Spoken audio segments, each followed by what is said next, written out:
Hello, everybody, and welcome to the Female Male Perspective with my co-host, Eddie Cunningham, and I'm Tina Valiant. Hey, Eddie. Hey, Tina, how's it going today? Good. How are you?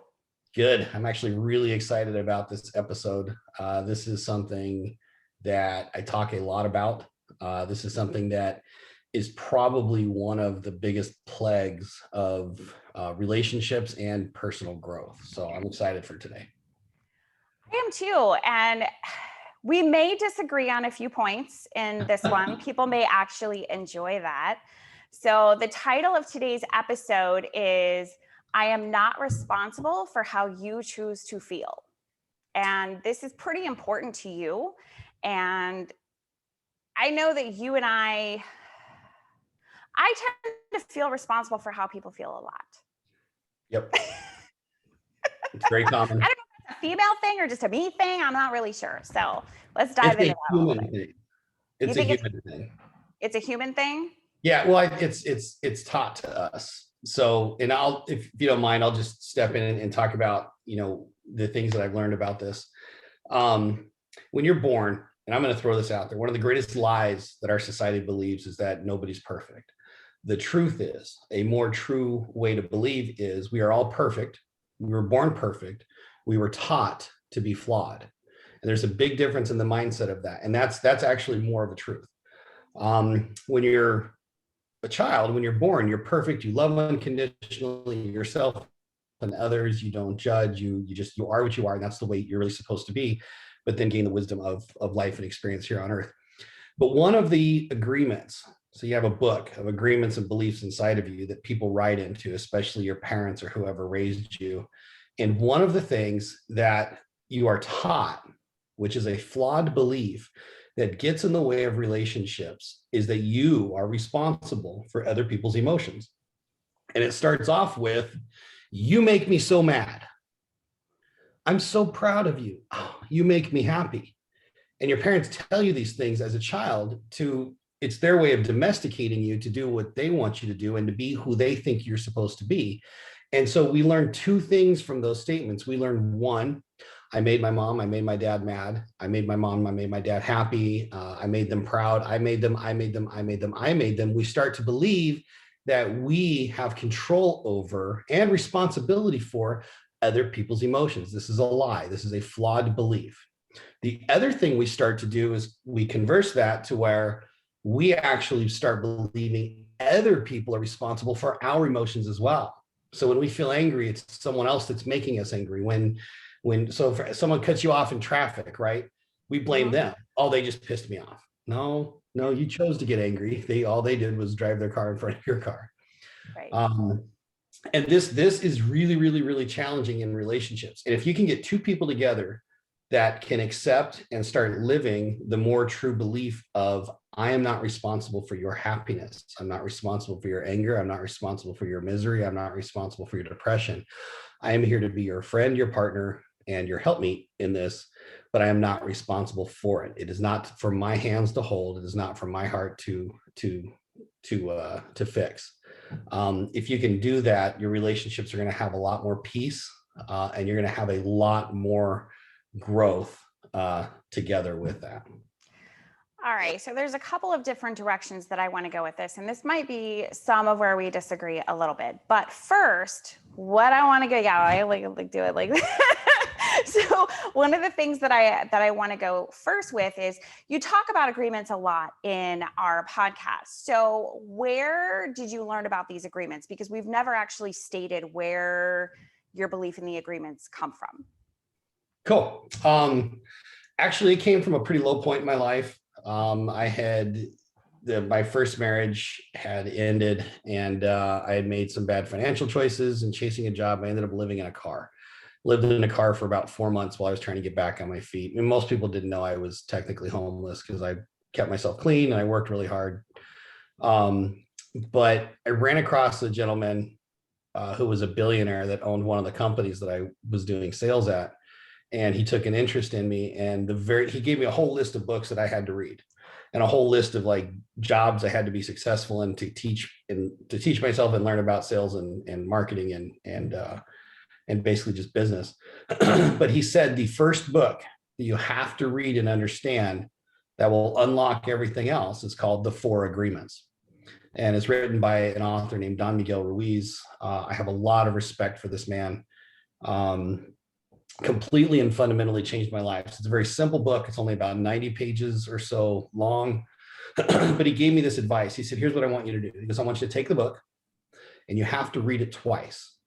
He goes, and I need you to read it straight through. He goes, and not just in one sitting. He goes, but just read it all the way through. He goes, because as you run through the agreements and understand them, you're going to have things pop up for you, moments in your life where an agreement was made that dictated the filter through which you saw life. He goes, every time it comes up, the first time through, do not try and process it. Honor it, show gratitude for it, and let it go. Not let it go like, oh, I'm done with this, but just let it go, like put it behind you and move forward with the book. So honor it, show gratitude for it, no matter how horrific of a memory or an agreement it is, and move on with the book. He goes, when you read it the second time, as you read the book the second time in the exact same spots, you're going to have the exact same memories pop up for you. Then you're going to process them once you understand the idea of the agreements. And really what the book does is it takes a really profound concept of understanding your belief system and allows you to kind of visualize it and then open it up and literally question every agreement in it and put it under scrutiny. Because here is an absolute truth. The only thing that survives scrutiny is truth. So if you're afraid to scrutinize something, it's probably a false agreement and a false belief. If you absolutely believe it's true, you should have no fear in scrutinizing your belief. And I did that. I opened up my entire, again, I call them my agreements, my book of agreements. I opened up my entire book of agreements and I went through every single one of them that I possibly could as they came up and tried to ask myself if this was a true agreement or not. I put it under scrutiny. I rewrote them. And even some of them I've rewritten 3 or 4 times in my life as I've gained wisdom, as I've gained experiences and I've learned more. I've gone back and rewritten healthier and healthier agreements as I've grown. And again, one of the 4 agreements is don't take anything personally. Nothing anyone does has anything to do with you. Nothing. And Don Miguel, in the book, one of his follow-up books, Mastery of Love, absolutely one of the best books I've ever read on understanding unconditional love of self and others. He tells this analogy, and I think it's one of the best analogies to describe it. He says he had a vision. Basically, he walks in, there's this big building, and it's a big movie theater with multiple theaters in it. And up on the marquee is his name, Don Miguel. And so it's playing his movie, the movie of his life. And so he walks in, and there's this theater right in front of him. He walks into it, and there's one person sitting in the middle. And he walks over and he walks down the aisle and he notices that it's actually him sitting there. So he sits next to himself and he looks up on the screen, and up on the screen is the perfectly portrayed movie of his life. His wife, his kids, his mom, his dad, his siblings, everybody is perfectly portrayed up on the screen. So after sitting for a while and enjoying and reveling in memories and whatnot, he gets up and he walks into another theater. There's this another single person sitting in the middle. So he walks over and he notices it's his mom. So he sits down next to his mom and he looks up. Again, it's the movie of his life, but through his mom's vision. And he sits down and there's love and there's tears of people that have passed as he notices them. But then he starts to notice something peculiar. When his wife walks on, he goes, that's not my wife. She's not portrayed correctly. And then when he sees his kids and his dad and all these other secondary characters that are secondary characters in his movie aren't portrayed correctly in his mom's. So he feels bugged by this, and he gets up and he goes to the next room, and there's his dad and then his son, and he goes from theater to theater. And even though it's technically the same movie, all the secondary characters are written skewed according to the way he would have seen them. Right. And obviously the lesson behind this is that each person, we, you, me, are all secondary characters in someone else's movie, in someone else's story that they are building. You are not, if I were to ask my dad who I was and have him write an essay on who I was, and I would ask my one of my kids to write an essay on who Ed is, or my ex-wife to write an essay on it, it's going to be completely written differently. Everyone's going to have their own version of who I am. But that's not truth. Right. That's their filter of how they see things. And until we clean our filters, we don't see truth except through this blurred kind of vague, foggy vision of really the world that we're creating in the moment. I think that that's very interesting and intriguing, and I agree with the agreements. I actually bought the book because you recommended it, and I've been slowly reading it in my so much time that I have to actually sit down and read. I think I'm like through chapter 1, like I'll sit down and I'll read like a couple of pages and then I'm like, crap, I want to read more, but I can't because something comes up that I have to take care of and whatever. But it's important to me to get through it because I agree with you that we have agreements that have been created in us and our relationships and how we affect other people. I also agree that we shouldn't take anything personally. And one of the things that I talk about with my sales team all the time, with my real estate team, is it's never personal. We want to take it personally, but it really has nothing to do with us. So if we're following up with somebody and they don't answer the phone, we automatically take it as rejection, that they don't want to talk to us. We have no idea what's going on in their life in that moment. We don't know what they're in the middle of. It really has nothing to do with us. And once you start realizing that 99.9% of the time, when we feel attacked or we feel rejected or whatever the case may be, it really has nothing to do with us. It's all in our head. It's all in our head. And that's why we have a fear of rejection or a fear of people not liking us or all of these different types of things. But where you and I are probably going to disagree a little bit is that I also feel that we as individuals are responsible in how we deliver things and how our delivery can affect the outcome on the other side. Ooh, so there's some truth in what you're saying. You are absolutely 100% responsible for your delivery, period. But you are absolutely not, you are 100% not responsible for how someone chooses to interpret that. It is on them to clarify with you and not make assumptions. To fill any of the gaps, they need to come to you if they want true clarity on a subject. It is your job to do your best to present what you need to present and how you need to present it to them, but their reaction to it is not yours. So and there's a fine line there, right? There's a fine line there. I don't think so. There is, because like me, I can say to you, Ed, I'm so tired of you doing this, blah, blah, blah, blah, blah. Or I can be like, Ed, I'm really tired of you doing that. Like, can we discuss that? There's a difference in delivery. And I got to tell you that that's your responsibility. That's your responsibility on how you present it. How I receive it is my responsibility. But if I have a mean look and I'm being like overzealous about it, how's one supposed to interpret that? And I got to tell you that Jay and we get into battles about this all the time. I honor your power, but you have zero power and control over how I choose to interpret anything. You have zero power and control over anyone in that.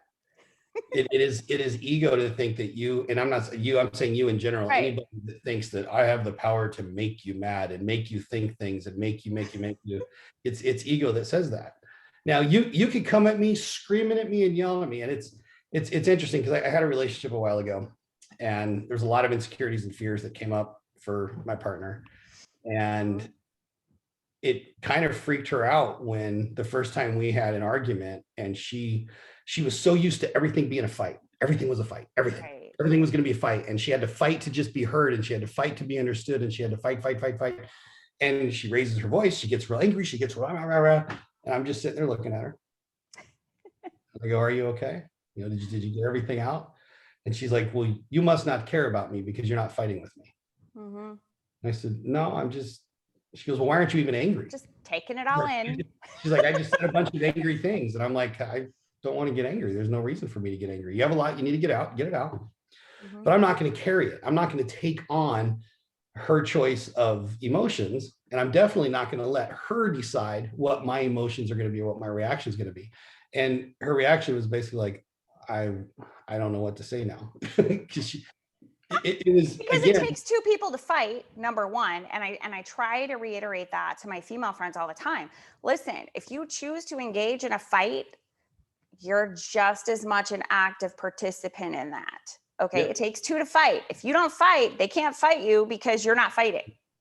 No, and it's funny because we had talked a few podcasts ago about one of the ultimate tests is sitting at a red light and then putting it in park and then letting it turn green, seeing if you can control your emotions. I can't But even imagine. I would feel so bad. yeah, and most people would, and I would too. But it was a mentor that had challenged me on that. Yeah, it would drive me crazy still. So I haven't mastered my emotions completely. But I actually almost got in a fight. I was on a date. This was like 3 years ago, and tell this story on the podcast. This will be fun. Because I grew up really rough. I grew up really rough. Really rough. The people that knew me growing up. And I learned what I'm capable of violence wise. I served in the army, and I don't ever want to be that. I want to be a man of peace. I chose that years and years and years and years ago, and I want to keep doing it. But some people challenge you.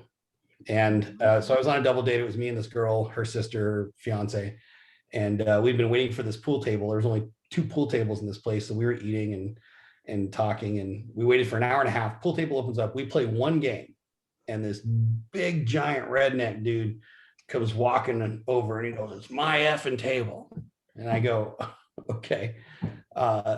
We only got to play one game. We've been waiting for a while. We're only going to play a few more and we'll give you the table. And he goes, "F you. I put my quarters up, which means it's my turn." And I said, "Look," I said, "brother, this isn't elementary school where you get to call out, the rules and everyone's just going to obey you." And he goes, "Oh yeah, F you." And he starts walking around the table. I go, "Hold on, stop." So just before you make a decision that you can't take back, I want you to pay attention to some things. I said, "Your heart rate is through the roof." I said, "Your breathing is fast, which means your adrenaline's pumping, which means you're scared." I said, "Me, I'm just talking to you." I said, "I'm calm. My heart rate's not up. My breathing's not up, which means either I'm too stupid to know what's about to happen, or I know what's about to happen and it's not going to end well for you." I said, "Now I'd rather buy you a beer, have you go back with your friends. We'll play a couple games, and then we'll give you the table." And I said, "But I respect your right to choose what you want to choose." And he just stood there like staring at me, like he just didn't know how to react. Because what he was used to was he was used to his big old 6'6" whatever frame intimidating people and people matching his energy. He was used to controlling everyone else's energy around him. Mm-hmm. Here he runs into someone that I do my best to have complete control over my emotions. And I was just like, "I'm not worried about this. I don't want to fight you. I He really don't." probably had no idea what to do. He was just like, He didn't. So his buddy had walked over at that time and grabbed his arm. And of course, as he's walking away, he's like, "Oh, F you," and goes back. So we go back to playing pool, and he ends up coming over and apologizing later and offering to buy us a drink and whatnot. And I shook his hand and we talked and whatnot. He's like, "Man, I didn't even know what to say." Well, "You were but a little too diplomatic for me." can you imagine though? Getting yourself to a point, and I still work on it. Believe me, I'm absolutely not saying that I still don't have my flaws in this. I still have my reactions that I hunt and try and understand. But can you imagine, just imagine a relationship between a man and a woman where you are saying, "Hey, babe, I know you're upset. I had a great day. I know you had a bad day, but I had a great day. I'm going to be here with you. I'm going to be here for you, but I'm not going to make my great day a bad day because you had a bad day, but I'll be here with you. And actually, I'll invite you to become part of my good day." Whereas usually what happens is guy comes home after a great day or a woman comes home after a great day and their significant other had a horrible day and it becomes a horrible evening together. That actually happened the other night to me. And I hate, like, we have to talk about our relationship sometimes on here because, it's our life, right? And we bring value with our life experiences. But, the other day I had this magnificent day. Like, it was an amazing day, right? Jay had a horrible day. It was just a horrible day. I walk in, I'm like all excited. Like, I'm like a little kid, like waiting, because I want to share my day, right? So after he gets off work, he's always like an hour, just da da da da da da, like everything that happened. I hear every call that he was on that day and everything, and I listen because like that's what significant others do, right? We listen and we want to share and all of that. And then at the end, I'm like, "Okay, can I share with you the amazing thing that happened to me today?" And he's like, "Yeah, okay, but I'm almost done for the day," which he does to me a lot. And I look at him and I'm like, Well, then I might as well not even get started because obviously, like it doesn't matter because you're already shutting me down before I even started talking. And I have all of these amazing things happening and like all around me right now.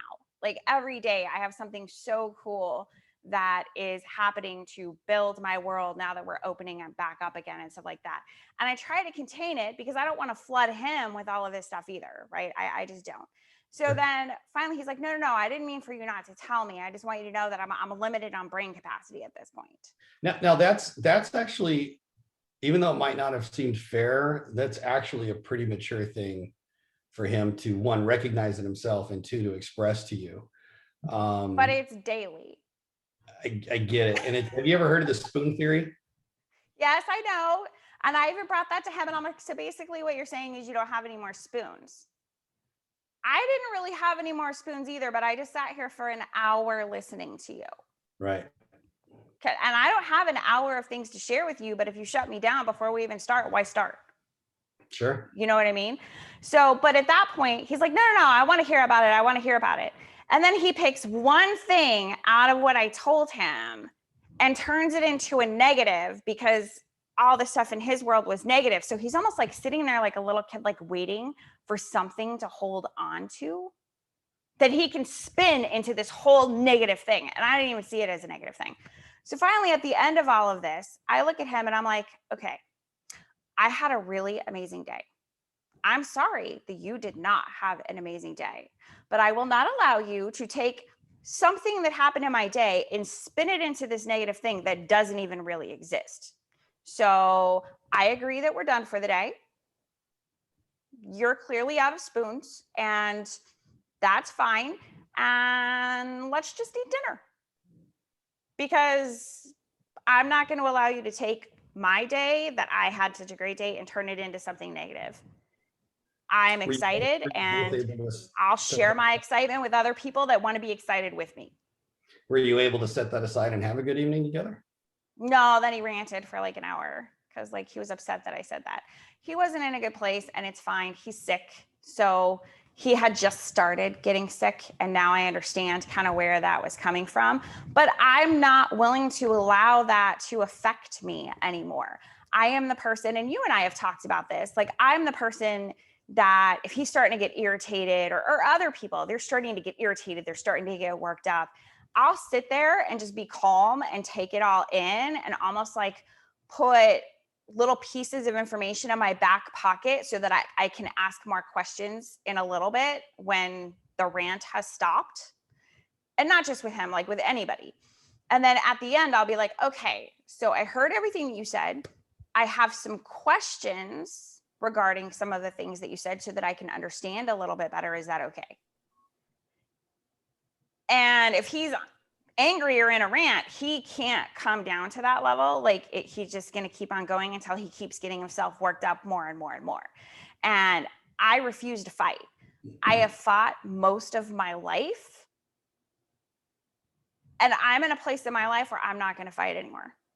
Sure. We can agree to disagree, but I'm not going to participate in an argument. So what happens is, and I have a lot of friends that this happens to. So what happens is I refuse to fight. I listen. And then finally, after 2 hours of listening, I'm done. And when I'm done, that's where my voice escalates a little bit because I've heard enough of the same thing over and over and over again that I'm just done. And in order to get that person's attention, finally I'm like, okay, I've heard everything that you said. I heard it the first time. I heard it the second time. I heard it the third time. I heard it the fourth time.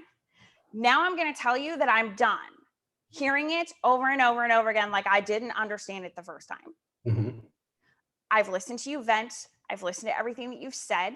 Right. I don't agree with everything you said. I'm not willing to fight with you, but I am done with this conversation.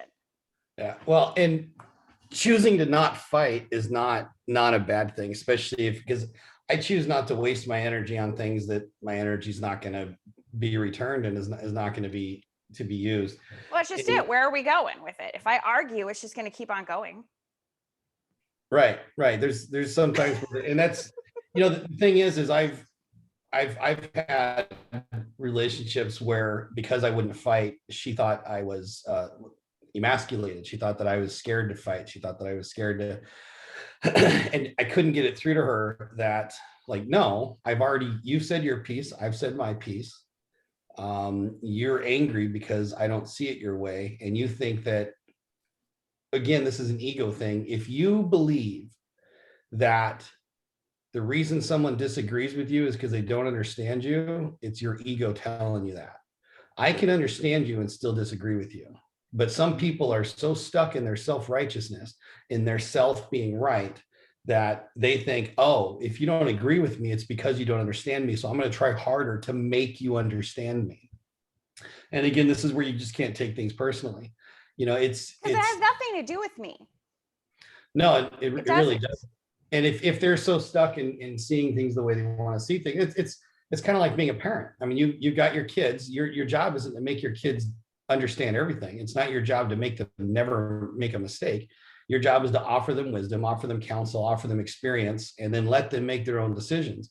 And I can't tell you how many times as a dad where I would tell my kids, hey, if you hit your head against that brick wall, and of course I'm being, figurative, it's going to friggin' hurt. Mm-hmm.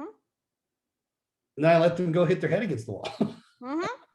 It's consequences versus rewards, right? But I'm also not going to stress out and feel like a failure as a father because my kid decided to ram their head in the wall after I told them not to. It has nothing to do with me. It's totally their life. If they chose to do that, they chose to do it. I'll be there to dust them off and pick them back up and send them on their way. And say, what did you learn from that? Sure. It's not my responsibility though. That's the big thing is so many people are wrapped up in their value being based on how others accept and receive them. And I couldn't care less how people choose to value and receive me, because it has zero to do with who I really am as a person. Just because one person sees me as a jerk doesn't mean I'm a jerk. Just because one person sees me as something great doesn't mean I'm something great either. Right. I don't take any of it personally. So, and it's interesting because for a long time, like I stopped and I would ask questions, right? And if it was a trigger or if it was something else that was coming up from my past, like I would go have a conversation with myself in the bathroom, like, okay, is this something that he said that's triggering me from the past and it really has nothing to do with him?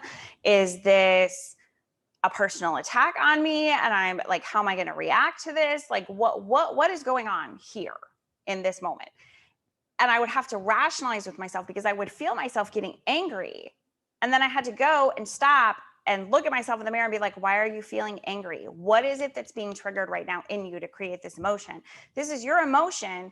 Maybe you're getting it wrong. You need to go have a conversation and figure out what was really meant. And then you get to decide how you feel about that. And I think that's a lot of what you're saying with the agreement, and that I'm not responsible for how other people feel. You're not responsible for how other people feel, is that you can say what you need to say. You have no control over how they're going to take it. You have control over your delivery, but you don't have control over what they're hearing in their brain. Right. Yep. Is that a pretty accurate assessment of what you're saying? Yeah. So I'll give you. Yeah, I'm asking questions. Sure. So I'll give you a scenario that happened. I had this idea for a craft that I wanted to do. I saw it on Facebook. I thought it'd be fun to do. So I shared it with a good friend of mine who I actually care about a lot. Which is a female, let me point out. Mm-hmm. Okay. And we went back and forth for weeks on different ideas. It was like these little clay things, like sugar skull kind of things. And I think I could make it on my own instead of paying the $30 for it. And so we went back and forth. She bought some things, I bought some things. And I had stopped by Michael's, and because we'd experimented and nothing was coming out exactly the way we wanted it. So I stopped by Michael's and talked to this guy that was really good with clay stuff. And he gave me some great advice. I bought this polymer clay. I came home. I was having a great day that day. Like I was just having a fantastic day. I was excited because I think I had found the solution. And so I had actually had a spare couple hours, which is very rare for me. So I pulled everything out, set it up on the table. I started doing it, and I sent her some pictures of it. And she sends me this text back that says basically that her feelings were hurt. And I thought she was kidding. And I was like, LOL, you know, what do you think about it? And sent her another picture. And she's like, you're being, basically, I was being dismissive. And I said, wait, are you seriously upset? And she goes, how many times do I have to tell you, yes, you're being dismissive? And I was like, oh crap. So I called her and I was like, hey, look, like things are coming through text wrong. I said, everything I've been texting you was fun and lighthearted. And I was excited to share this with you. And she's like, well, first off, you hurt my feelings. And second off, you were totally dismissive about my feelings. And I said, actually, I wasn't being any of those things. I said, first off, I didn't hurt your feelings, which ended up being a big discussion because it turned into an argument of who's actually responsible for that. Now, my side of it, which I am responsible for, was I was excited. I wanted to share something with someone that I care about, that I had been talking about this for a while with. That was my side of it. And that's the truth of my side of it. I have zero control and zero responsibility for the day that she had and how she chose to take that. It's not my responsibility. It wasn't. Well, she wanted me to be responsible for those emotions. You hurt my feelings. I said, no, I didn't. Your feelings are hurt. Yes. She goes, well, you're totally disregarding me. I said, no, I'm not. I get that your feelings are hurt. And I'm sorry that your feelings are hurt, but I didn't do it. It was never my intention. There was nothing but me wanting to share something I was excited about with you. That is all I'm responsible for. How you chose to take it is entirely up to you. And I've heard this from couples who have talked to me about their relationships where it really became a competition to try and make the other person responsible for their emotions so they don't have to be. And I shared this with you. Actually, you and I talked about this that night because it kind of deflated me. Yeah, you seemed a little deflated when we were talking. Yeah. Yeah, and it was weird because as crazy as it, so when I have a reaction to something, that is my moment to hunt that reaction, because usually your reactions are based on some kind of agreement or belief that you have somewhere. And crazy enough, this little thing between my friend and we're still great friends. I mean, it was something that was over with really quickly, but it completely deflated me. And it brought me back to how I felt when I was a child and I would come to someone that was really important in my life, excited to share something. And it was basically, I don't have time for you. You're, just because they were having a bad day and I would get abused or I'd get, yelled at, and it would just deflate me. This took me all the way back to that. And I realized that I was still taking on, even though I had told her I'm not responsible for your hurt feelings, I still allowed it to affect me. Even though I didn't take responsibility for what she had chose to feel, I still let it happen to me. I still let it completely deflate me that day. And I had to go back and work on some of those old agreements of, you know what, I could have stayed in that good, positive mood that I was in, but why did I choose not to? Right. And it was a complete reaction. It was such a habitual movement for me that I didn't even realize it was happening until it had already happened. Right. Well, and I think, okay, so expectations become, and tell me if I'm wrong, but I think that expectations become agreements that we have made in ourselves.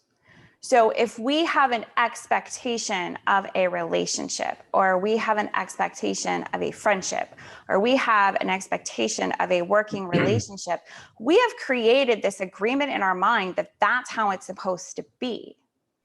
Yeah, and this is fantastic. This is absolutely fantastic, because most relationships become negotiations at that point. They become so here's a great one that I hear from women all the time that are friends of mine that kind of vent to me about dating. And I have guys that are on the other side of this as well. But and it goes both ways. Men and women will say to the other person, hey, I'm not looking for a relationship right now. I'm really not. Okay. And then the other person goes, in their head, they're not looking for a relationship right now, but I like them. I think if I hang out with them long enough and give them enough, eventually I'm going to change their mind. And there's an expectation that there's an opportunity, that there's a chance. And so the scenario starts to play out. They start hanging out. They start going places. And then all of a sudden he goes, say it was the guy that said this to a girl, hey, I'm not looking to date. I'm not looking, I want to just have friends. I want to go hang out, which is kind of the place I'm in right now. And then he goes out with another girl to go do something else. Well, now this person's hurt, Mhm. even though he had clearly stated and said, this is where I'm at. This is who I am. This is emotionally what I can give right now.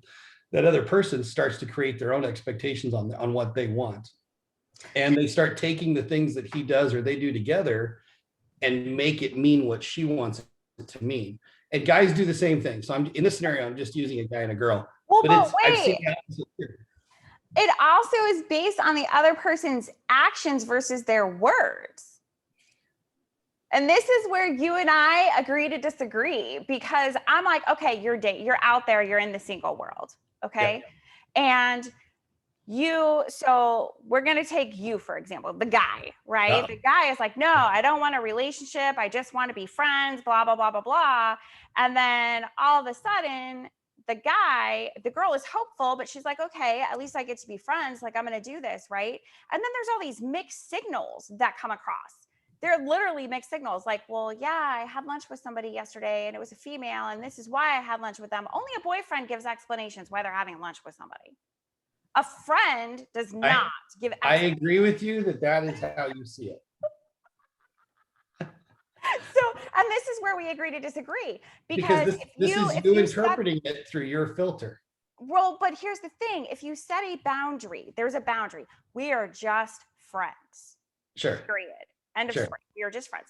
I don't want to date. I don't want to be in a relationship. There's nothing sexual going on between us. I'm not giving you any indication in that way. And then all of a sudden, the guy wants to cuddle. That's a mixed signal. Well, what if it's the girl that wants to cuddle and the guy goes, okay, and he wants to cuddle too, and they both cuddle? If he agrees, then it's a mixed signal, because friends do It's not only cuddle. I am not laying on the couch cuddling with my girlfriends. okay, and I appreciate those are your rules. Those are your rules, We and do have a responsibility for the signals that we give out in those types of scenarios. We do have control. And this is where you and I agree to disagree, because if I'm out there and I'm like, I'm in a relationship, but then I'm giving the other guys the googly eyes and I'm like, yeah, here's my number and blah, blah, right. blah, but I'm in a You're relationship. responsible. There's no chance.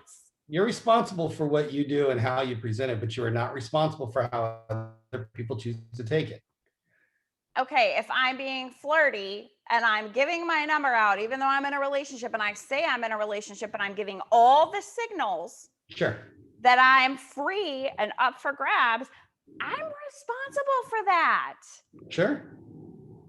That's what I'm saying. Yeah, you're responsible for We what do have you put out. responsibility for what signals we give off. We do. But if you're being clear, you're not responsible for how they take it. Now, Okay, again, so Ed, let's put this in a you're out, perspective. hold on. Well, I get to talk to you. So if you're out giving out your number, flirting and stuff like that, absolutely. You're telling people, I want to connect with you. I want to be with you. I want to get to know you, blah, blah, blah, blah. That's being very clear in what you're putting out there. Yeah. Even though I say verbally 100 times, but I have a boyfriend. I'm not on the market, but I have a boyfriend. But I'd really like to spend time with you, and I think we should But see cuddle. that in that scenario, you're lying to yourself. No. Yeah. If I'm not responsible for how other people feel, I can say whatever I want. No, now It's you're how they take taking it you're taking that way really too- matters. No, if you say you have a boyfriend and you're out flirting and handing out your phone number, then you're just lying to yourself. You don't really have a boyfriend. You have someone at home when you need someone at home. So let's flip this now. So you have a friend, it's a girl. You've said over and over and over again, I just want to be friends. I don't want a relationship. I don't want to date, blah, blah, blah, blah, blah. But then you're giving all those actions. That's establishing expectations. Sure. I'm offering, these are the expectations I have and that I'm setting for my life. These are the boundaries that I'm setting for my life. She responds, yes, I absolutely accept those. I'm with you on it, et cetera, et cetera.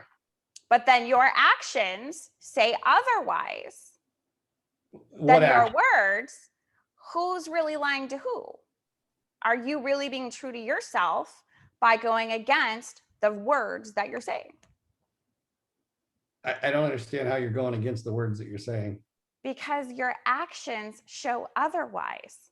So which one is it? Are we just friends, or am I kind of overstepping the line a little So bit by and this being is really good. flirty and This is where cuddly and inside your book of agreements, people have created their own ideas of what a relationship should be. So it's different for each person as to what constitutes a relationship. Just like there's different love languages. I could do one thing and someone's not going to feel loved by it. And I could do that same thing with someone else and they're going to feel loved by it. You can't generalize and say, step one, if you do or say this, every person will have to take it this way. It doesn't work like that. That's why it's really important that you communicate clearly and agree on expectations. Where the breakdowns start to happen is where one person creates their own expectations without expressing them to this person and then expects them to live up to it or gets angry at them when they don't live up to it. If I don't know that your expectations have changed with me, then I'm not responsible for living up to them, especially if I haven't agreed to them. But if you're doing, and I'm not saying you are with this friend or anything like that. I'm just saying, like in the single world and men and women and relationships or gay relationships or lesbian, whatever. Like if you're hanging out with the sex that you're attracted to and there is an attraction there and you're saying all the right things of, you know what, I'm not in a place where I can have a relationship. I really enjoy spending time with you. I want to be your friend, blah, blah, blah, blah, blah. But then actions take things to a different level where things start to get skewed. Yes, communication needs to happen at that point. Exactly. I've been in a position where I have been friends with a guy in the past and our relationship kind of took a turn. And I was really hopeful at that point that maybe he had changed his mind. I am mature enough to say, so I'm a little confused on what's going on right now because you said one thing, but your actions are showing this. I'm having a hard time not taking it this way. Can you please explain to me what's going on? Exactly. And that's what needs to happen. If you decide that the expectations are changing for you in your mind, those need to be clarified and expressed to the other person. That way they have the chance to go, whoa, whoa, whoa, I'm sorry, I did not mean it that way. That's not what or to go, yeah, I think we're heading in that direction. But or what if that person looks at you and says, I'm not responsible for how you take that? Okay, then kudos on them for being honest. I don't understand what that slam was supposed to be for. It's not a slam. I'm saying it's not a slam at all. This happened to me like years ago. I was like, okay, wait, you're spending the night at my house. you're like, we're hanging out and going on dates and you don't want a relationship and you this, and now you're telling me that it's not your responsibility that I'm taking it that way. Where's the disconnect here? The disconnect is you wanted something he didn't. Then why go through the motions of that's what it is? Right. And but again, that's what it meant to you. That's not what it meant to him. And I'm not saying it's absolutely fair, but if you express your side of it, your responsibility is your side of it. If you started getting, if he was clear on his expectations, whether it's fair or not, he was still clear on it. And you started gaining your own expectations, you did the right thing by saying, hey, look, I'm getting confused here. And he perfectly said it right. And apparently he was honest with you when he said, it's not me.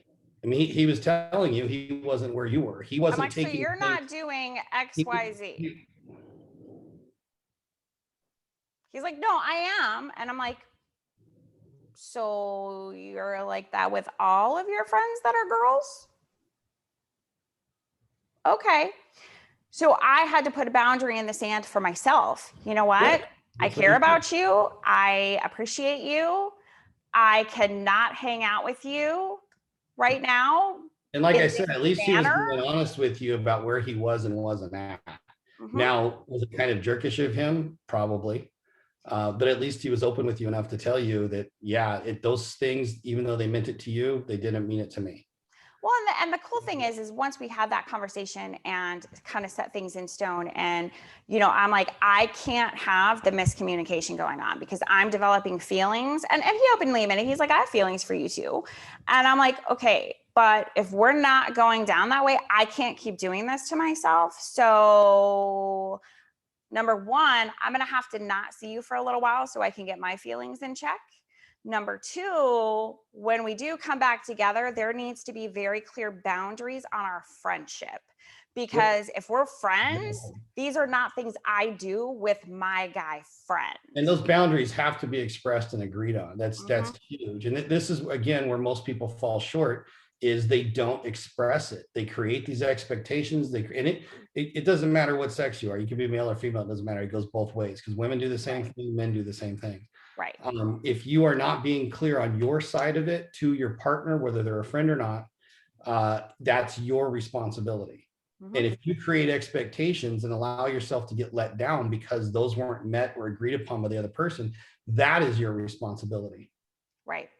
You know, does that make sense? Absolutely. That's all I'm saying, because this is really about being empowered. It's not about the blame game. It's not about who to hoe. It's about taking responsibility for your own empowerment. And if you want to create something with someone, you have to express that to them. It's very, very, very important. But most of us live in our own movies, in our own bubbles, with our secondary characters being who we see them as, which is never exactly who they truly are.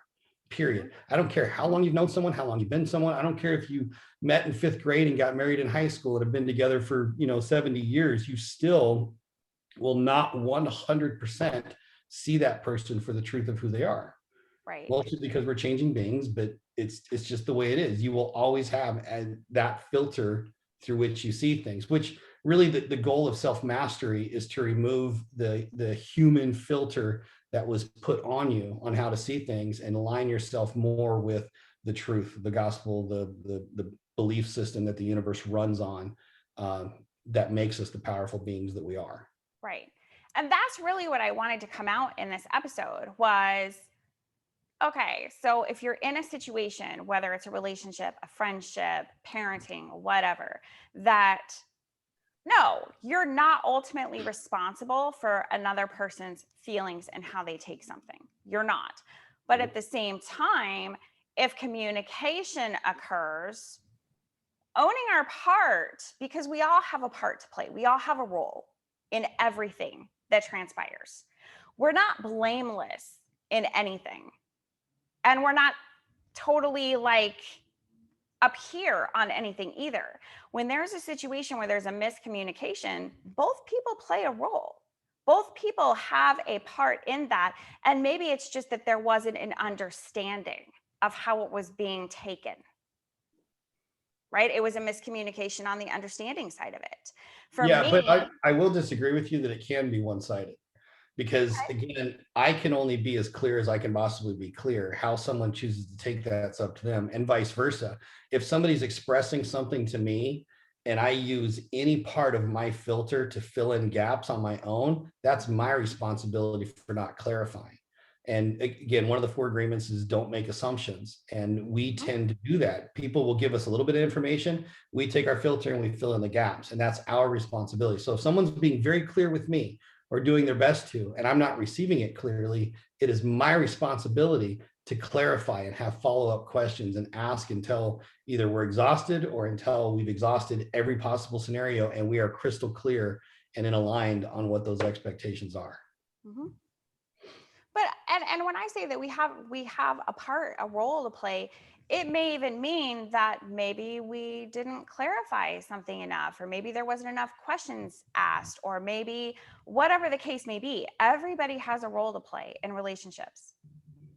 Yep. Everybody, whether it's friendship, whether it's relationship, it doesn't matter. Your role is just your side of it.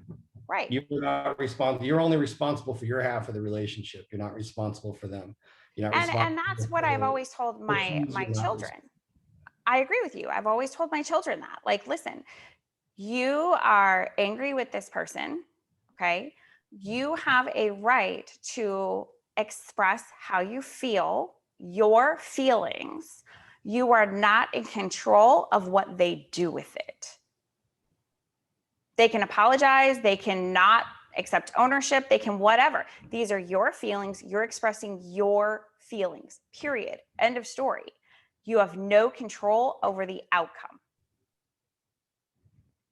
That's the reality. You can only be in control of you.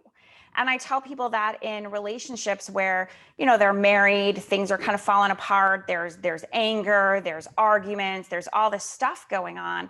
And I'm like, listen, you're playing a role. You're playing the role of participant. You're in that and you're actively arguing back. You're trying to argue your point. You want to be right. Yep. Do you want to be right or do you want to be happy? That's number one. Number two, at the end of the day, you only have control over you. So if you want to live your life fighting, then live your life fighting, but own it. I'm choosing to do this. If you want to live your life peacefully, own it and choose to live your life peacefully. You have control over you and your outcome. You don't have control over them and theirs. And I think that's the main point that you were trying to drive home today. Am I right? Pretty much. What's that look for? Go ahead. Tell me where you don't agree. No, you're good. I agree with most of that. What don't you agree with? There's still a little bit in what you're saying on taking responsibility for how other people interpret your actions and your words. Again, I mean, it just comes down to the simple fact of you are only responsible for your half of any relationship. You're not responsible for the other person's emotions. It's not your job to make someone happy. If they get angry, it's because they're choosing to get angry. Now, yes, you're responsible for what you do. If you're a jerk, if you're mean, if you're, you know, you're abusive, then that's what you're responsible for. You know, and I know there's some people that want to argue that out there, especially people that are kind of stuck in victim mode. But it's actually empowering for someone who's been victimized to understand and believe this concept, because the more you take less responsibility for what someone else did to you and more responsibility for what it did to you, the more powerful you're going to be. And as someone who was as young as 4 and suffered some horrific abuse, I had to take responsibility for that, even though I was too young to stop it. And even though she was an adult and what she did to me was horrifically wrong, in the end, it's still my responsibility to take responsibility for and fix that side of me. Had nothing to do with her after the initial, I guess, abuse. And that was really hard for me because for years I was, you know, I was victimized. I was abused growing up. And there was a lot more that happened in my childhood, but in the end, we have no choice what people do and what people say, but we have complete choice over who we choose to be because of that. We can either take it, live in victimhood constantly and make that part of our identity, or we can say, yes, I was victimized, but I am not going to remain the victim. And I'm going to take complete responsibility, ownership over every one of my emotions and every one of my agreements, and try and live that healthier, higher form of self-mastery and existence. And you know that I believe wholeheartedly in that. I mean, you and I both had very tumultuous childhoods. And if anybody could be victims in this life, it could be you or I. And not to say that our childhoods were more horrific than other people. They were more horrific than some, and they were not as horrific as others, but they were still there, right? And one thing that I do not, I don't want to say the word tolerance, but I do. I don't have a tolerance for people that want to blame everybody else for their current circumstances. It really, those really people bothers me. grow. Those people will never grow. They will remain stagnant at the time that they were abused. The people that are stuck in, there's actually a narcissistic abuse support group chat that I'm a part of, and I kind of put things in. It's interesting because when I've offered this way of seeing things several times in there, I'm almost always attacked by women, and because they hate men. All men are narcissists, and that's the way they see them. So no matter what I offer, even if it's a path out of this victimhood and into empowerment, they want to attack it because it's who they are. It's their identity. It's everything that they have. This is what's happened to me, and I am my Mm-hmm. and that's very to live in. You're stuck in that moment, and you will always relive that abuse every second of your existence until Yeah, you take power over it and move forward. I agree 100%. So we got to close up today. Is there any last words that you want to add today? No, the book, The Four Agreements, the book Mastery of Love is absolutely, it was fundamental for me in understanding the power that I have to change my filters and to remove and get rid of my filters. And I recommend it to everybody. The Four Agreements, very basic. The Mastery of Love, how to love yourself unconditionally, and in turn love others, even those that have hurt you, unconditionally as well. Mhm. Very, very powerful, but very simple concepts to apply in your life. So I encourage everybody to go out and get those books and read them, and let us know, comment back to us, especially as you're reading them, or after you've read them, what's come up for you, how these podcasts are affecting your life, any questions that you have, anything that you think we needed to touch on. Even if you think we're dead wrong, just reach out to us, send us some messages. We'll be glad to interact with you, and maybe even talk about it on a future podcast. Absolutely. We would love that 100%. So, Eddie, how do they find you? So you can find me on Facebook at Eddie Cunningham, and you can find me on Instagram at Edified Living. All Real right. simple. Feel free to reach out and DM me anytime. Awesome. And you can find me at tinavaliant.com, as well as you can find me on Facebook. I post a lot of things. I have a lot of events coming up here soon with the real estate side of things. So, Orlando, I'm coming for you June 8th and 9th. We'll be doing our 2-day workshop there. So, we're very excited about that. So, thank you so much, Eddie. We'll see you in the next episode. And everybody have a great week. Thank you. Good to see you, Tina.